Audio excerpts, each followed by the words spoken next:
Okay, great. Well, thank you so much, Cindy. So I'm going to do a high-level discussion on the academic side, and then I'll turn things over to Luann to provide her remarks and thoughts on these papers. So let's see. There we go. Great. So overall, transparency in the banking industry, hugely important topic. So this comes up time and time again. There's this ongoing discussion about how much information banks should disclose. So this is something that Amy highlighted in her talk, and just to kind of reiterate how important this is, there's one aspect, which is that more disclosure allows for more market discipline over bank risk-taking. So following the crisis in 2007 to 2009, there was this push for banks to disclose their stress test results because of concerns that they were too opaque during the crisis for the market to understand what they were doing. But at the same time, more disclosure might actually inhibit lending. So a most recent example of this, or one that caught my attention, was that at the start of the COVID pandemic, regulators and Congress both relaxed the disclosure requirements for banks surrounding their troubled debt restructurings, because there was concern that the market might be overly critical of banks allowing these changes in lending for borrowers that were having a difficult time because of the pandemic. So we've got this really important trade-off between market discipline and risk-taking versus lending that's going on.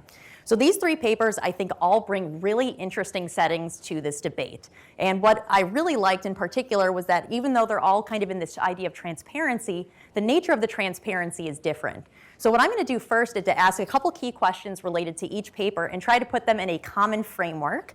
So in thinking about two key questions, so first of all, what information is being disclosed, or in some cases not disclosed, and then who is the disclosure audience that we're thinking about? So I like pictures. I have lots of pictures in my slides here. So here's our bank. And then who are some potential disclosure audiences that might be looking at these disclosures and changing their behavior? It could be examiners or regulators. It might be depositors. There's the public equity market, consumers. So of course, this is not an all-inclusive list, but these are, in my mind, kind of the key players that might be involved here. So we've got different disclosure audiences. What about the type of information that's being disclosed? Well, this depends on where the information is coming from. So we've got sources of private information, so this would be kind of internal to the bank, information that really they're only privy to, or maybe a bit on the examiner or regulator side. So what kind of information is this? Well, to me, as an academic, it's this nice little black box down here that Cindy's paper, I think, is cracking open a little bit for us on the outside here. But banks also provide a tremendous amount of public information. So we've got call reports and Y9C reports, SEC filings that public banks provide. These provide information about bank performance, indicators of accounting quality. We've got CRA reports that we see in one of the papers surrounding small business lending locations, amongst other things. And of course, other disclosures. So the HMDA data, summary of deposits. So just lots of different information. So where do these papers come in? So I think the first paper provides a new source, potentially, of public information that might be relevant to what banks are doing. So we've got this disclosure of the SEC comment letter correspondence, and this might provide some information about the regulatory aspect of banks. Now, who's the disclosure audience? So in my mind, after reading the paper, I think there's a few different possibilities here. Because the disclosure is being provided by the SEC, who might care about that? Well, in the paper, it's the bank potentially, as well as examiners or regulators, and the deposit market. So kind of a broad set here.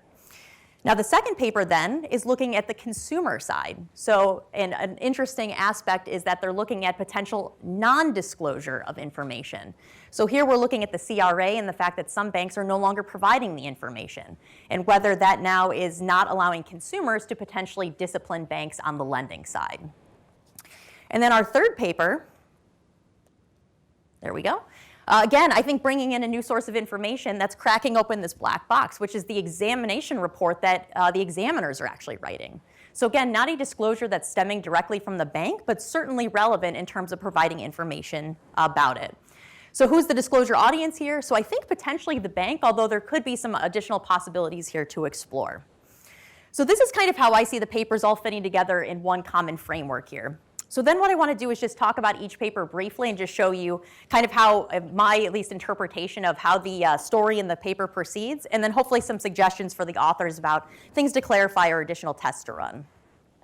So in Amy's paper, the first paper, this is kind of how I saw the story. So basically, we've got this threat of comment letter correspondence release. And the fact that this information might come out is going to potentially increase deposit risk, run risk, or funding costs are going to go up. There might be additional regulatory intervention. So as a result, banks are going to take some actions to hopefully prevent this. So what they're going to do is they're going to preemptively increase the timeliness of their loan loss reporting, and they're also going to make some changes on the lending side as well. So kind of the first question that I had is, what exact information is this comment letter correspondence conveying? So a couple possibilities came to mind here. So the first one was, this is updating outsiders' expectations of bank performance. So you've got, now we have this comment letter correspondence, and maybe this is changing my beliefs about, previously I thought ROA was 1.5%, and now I think it's 1%, versus the quality of the disclosure performance, which would be something like, I still think ROA is 1.5%, but now I think there's a larger confidence interval around that. So the reason that I bring this up is because a lot of the bank-run models and the theory kind of underpinning this largely focus on the first aspect, which is changes in the actual performance. Now, I still think there's some room here to look at the quality of the performance, but I might just frame it a little bit differently here. Because in my mind, and I am not a comment letter expert, it seems as though most of the discussion would be around the disclosures themselves, but something that really hasn't been examined yet. So kind of also along these lines, when I was thinking about regulatory transparency, when I saw that phrase, I was thinking that was transparency about bank regulator action. So my mind just kept going there. But it seems as though the paper is really talking about the SEC, so kind of the oversight of the disclosure. So in terms of kind of building on this point about, is it disclosure about bank performance versus the quality of performance, I think maybe framing this more around the SEC and disclosure of what they're doing in terms of public disclosure would open up something new. So to my understanding, this really hasn't been explored in the banking space and would potentially align the setting with the conclusions. Something else just to consider. So I really like that the paper is looking at both accounting choices as well as lending choices. But then we get into this space of, well, how do we kind of disentangle these two things? So if I'm thinking about there's a change in lending, that's going to kind of mechanically potentially change the reporting on the loan loss provisioning side. So how do we disentangle these things? Now, of course, as Amy mentioned, they've got lots of controls and fixed effects and things in there, which is really nice. But I was wondering if maybe you could build in a bit more on using the comment letters themselves, where maybe there are peer banks that received comment letters regarding specific issues that would relate more to the accounting pieces, or maybe there's certain banks that are subject to SEC scrutiny where they would need to actually bump things up a bit, and they're actually going to be changing their lending as well. Because something else that was floating around in the back of my mind as well is that there's prior research showing that if banks are more timely in recognizing loan loss provisions in good times, they have less pro-cyclical lending in bad times. So then we've got kind of this relationship between timeliness and lending as well. So I think there are some things you can do to separate this out in terms of thinking about, do banks change both of these things, or maybe there's certain banks that are more likely to change one versus the other. Okay, then going on to the second paper. So a really interesting setting. So looking at this idea of now some banks are no longer required to disclose their CRA reports. So what's the story here? So some banks now stop disclosing this information. Because the information is no longer publicly available, that public pressure is going to decrease on them to keep lending in these areas. As a result, there's less lending and less local business formation. So the first question that I had was this idea of this public pressure decreasing. And what prevents this non-disclosure from being interpreted as the worst case scenario? So I'm thinking if this disclosure is really important for these communities in terms of disciplining what banks are doing. And the paper talks about how almost half of banks still continue to voluntarily provide this information. If I was a consumer and I saw one bank that stopped providing it, I think I would probably have a red flag waving around and said, that bank must be doing something that they don't want me to know about. Now, of course, in the accounting literature especially, there's reasons why we don't always get to this place where all banks are disclosing. So if there are things like disclosure costs, or perhaps I don't know whether the manager has information, then I can't necessarily interpret non-disclosure as the worst case scenario. So the question that I have, and I think the bankers and examiners in the room could answer this much better, but my guess is that banks are presumably still collecting and providing the information to the examiners. So is it really just the disclosure piece that's changing here? Now, what could be going on though? There's more recent work that's been looking at this non-disclosure idea, and they've talked about how even in the case of lack of cost or lack of uncertainty, incorrect interpretation of non-disclosure by outsiders might still get you to the place where non-disclosure is not interpreted as the worst case scenario. So that might just be something to consider and discuss in the paper, just because that was something that kept running through my mind is, why basically do these consumers not realize that this is kind of a signal of banks doing something nefarious potentially? Something else is I was trying to think about, what's the role of examiners in this setting? So we have, this decrease in lending that seems to have negative consequences for the community. So is the idea that perhaps because there's such a lag between the examinations that are going on that regulators don't realize that the banks have reduced the lending? Do we see decreases in the CRA ratings for these banks if they're doing something that perhaps is negative for the community? So just something to explore. And I had thought of something that you could maybe do just to try to rule out other concerns along this line as well, is that could you look at mortgage lending? So mortgage lending still falls under CRA.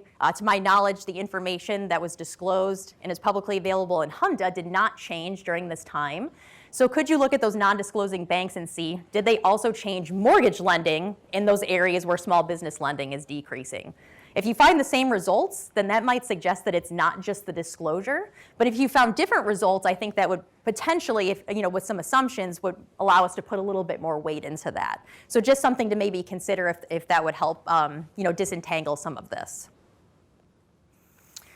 Okay, then the last paper. So cracking open that black box, as researchers at academic institutions, we'd love to have access to some of this data. So I found this fascinating.